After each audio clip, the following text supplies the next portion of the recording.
Hello and welcome to our channel Amatya classes.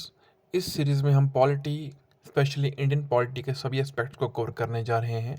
तो बने रहिए हमारे साथ वीडियो में एंड तक and please like share and subscribe. तो हम बात करते हैं भारत के उस वक्त की जब मुग़ल बादशाह औरंगज़ेब की मृत्यु हो चुकी थी। लगभग 1707 में औरंगज़ेब की मृत्यु के बाद मुग़ल एम्पायर जो है वो अपनी डिक्लाइन की तरफ चला जाता है और with in short period of time multiple Kings जो हैं वो थ्रोन पे बैठते हैं, जिससे क्या होता है कि जो एक तरह का जो स्टेबल इन्वायरमेंट था एक स्टेट में वो नहीं रहता, और जिस कारण जो है जो मुग़ल एम्पायर था वो बहुत छोटे छोटे टुकड़ों में टूटना शुरू हो जाता है।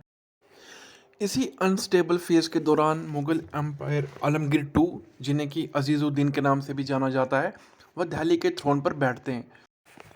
एंड इन्हीं के रूलिंग पीरियड में जो है the famous battle of Plassey की 1757 वो हो जाती है, जिसमें कि सिराजुद्दौला जो है वो डिफीट हो जाते हैं बाय ब्रिटिशर्स। अब इस बैटल को हम हिस्ट्री में डिटेल में पढ़ेंगे बाद में, बिकॉज पॉलिटिकल एस्पेक्ट से इसमें कुछ भी इंपॉर्टेंट नहीं है। तो आइए हम वीडियो में आगे बढ़ते हैं। एंड प्लीज़ वीडियो में आगे बढ़ने से पहले चैनल को लाइक शेयर एंड सब्सक्राइब ज़रूर कीजिएगा, ज़रा शेयर कीजिएगा। तो गाइज 1760 में दिल्ली के थ्रोन पर बैठते हैं शाह आलम टू, जिन्हें कि अली गौहर के नाम से भी जाना जाता है। और उन्हीं के टाइम पीरियड में होती है एक फेमस बैटल जिसका नाम है बैटल ऑफ बुक्सार 1764। ये बैटल पॉलिटिकल के एस्पेक्ट से बहुत ही इम्पॉर्टेंट है और बहुत ही क्रूशल भी, क्योंकि इसी बैटल के बाद जो है इंडिया की जो रूलर थे, जो मुग़ल एम्पायर था, वो कम्प्लीटली एक्सपोज हो चुका था। Not expose only but also subordinate हो चुका था ब्रिटिशर्स के अंडर। अब इस बैटल की जो डिटेल्स हैं वो हम हिस्ट्री में पढ़ेंगे, बट ओवरव्यू लेते हैं कि इस बैटल में जो मुग़ल एम्पायर थी वो हार जाती है along with nawab of Bengal and Awadh, और वो फोर्स किए जाते हैं एक ट्रीटी साइन करने के लिए, जिस ट्रीटी का नाम है treaty of Allahabad. And this treaty is signed between Robert Clive and Shah Alam II, the Mughal Emperor of India. इस ट्रीटी के बहुत सारे प्रोविजंस होते हैं, बट जो पॉलिटिकल एस्पेक्ट से इंपॉर्टेंट है वो हम आपको बताएंगे कि जहाँ पर रॉबर्ट क्लाइव जो है वो इंट्रोड्यूस करते हैं डुअल गवर्नमेंट इन बंगाल। अब इस डुअल सिस्टम ऑफ गवर्नमेंट के अकॉर्डिंग जो एडमिनिस्ट्रेशन था बंगाल का, उसको टू डिफरेंट ब्रांचेस में बांट दिया जाता है, जिसमें से एक होती है दीवानी राइट्स एंड दूसरी निज़ामी राइट्स। दीवानी राइट्स जो है वो फंक्शन कैरी करता है रेवेन्यू कलेक्ट करने का। अब ब्रिटिशर्स जो यहाँ पे सिर्फ वेल्थ जनरेट करने आए थे, उन्होंने दीवानी राइट्स को अपने अंडर रखा। एंड जो निज़ामी राइट्स थे, जिसके अकॉर्डिंग की जो एक टेरिटरी की जो पुलिस है, जुडिशल सिस्टम है, वो सब जो है वो उन्होंने किसी ऐसे इंसान को देना ठीक समझा जिसमें कि उनकी कोई रिस्पॉन्सिबिलिटी ना आए। तो इसलिए उन्होंने उस सिस्टम को नवाब्स के हाथों में दे दिया।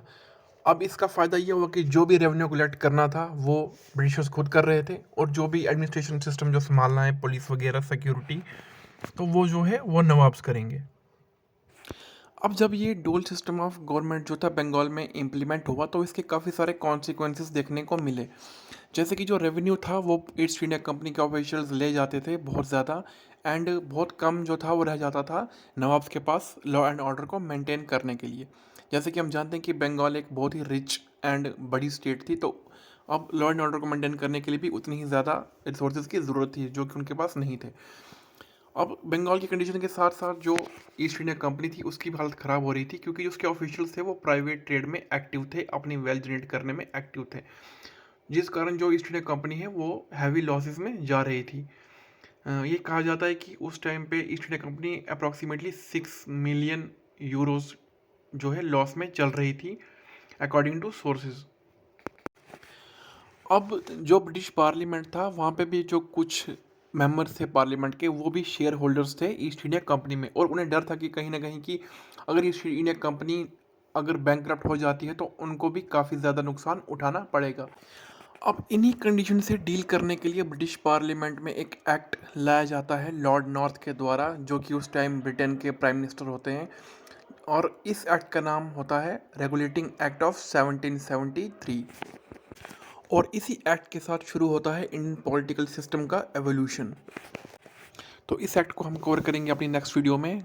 तो प्लीज़ चैनल को लाइक शेयर एंड सब्सक्राइब कीजिए, ज़्यादा से ज़्यादा शेयर कीजिए। Thanks for watching, thank you so much.